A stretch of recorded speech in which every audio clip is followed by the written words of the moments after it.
पांडव द्वारा बनाए गए व्यूह रचना अर्थात सेना की व्यवस्था, मतलब कि सेना को युद्ध के लिए किस प्रकार से व्यवस्थित करना, उसे व्यूह रचना कहते हैं। तो जब पांडव द्वारा बनाए गए व्यूह रचना को देखें दुर्योधन, जो कौरवों में सबसे बड़े भाई हैं, और वो जब देखें कि पांडुपुत्र पांडव व्यूह रचना इस प्रकार से बनाए हैं, तब उन्होंने द्रोणाचार्य के पास गए। तब जो थे दुर्योधन, वो द्रोणाचार्य अपने गुरु के पास गए, जो पांडव के भी गुरु थे। उन्होंने कहा कि पश्यन्ताम पाण्डुपुत्राणामाचार्यामहिति च मुं व्यूढं द्रुपदपुत्रेण तव शिष्येन धीमता। तो उन्होंने कहा, हे आचार्य, पांडुपुत्रों की विशाल सेना को देख रहे हैं, ये आपके शिष्य धृष्टद्युम्न की रचना है।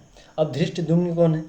पहले द्रोणाचार्य और उनके मित्र थे द्रुपद के जो पुत्र हुए वो धृष्टद्युम्न हुए। तो इनके कुछ राजनीतिक विवाद हो चुके थे द्रोणाचार्य और द्रुपद के बीच में। तो द्रुपद ने एक महान यज्ञ किया और उनसे उन्हें एक ऐसे पुत्र की प्राप्ति हुई जो जाके द्रोणाचार्य का वध कर सकता था।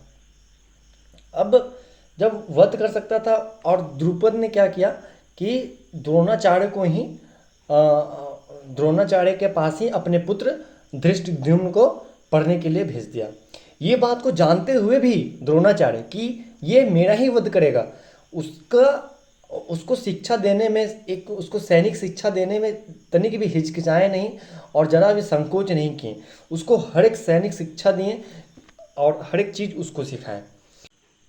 तो यही बात दुर्योधन जो है द्रोणाचार्य को बताते हैं कि आपके ही शिष्य धृष्टद्युम्न ने ये व्यूह रचना की है, तो आप उनसे जाके समझौता मत कर लीजिएगा। आगे क्या कहते हैं नेक्स्ट श्लोक में देखेंगे। हरे कृष्णा।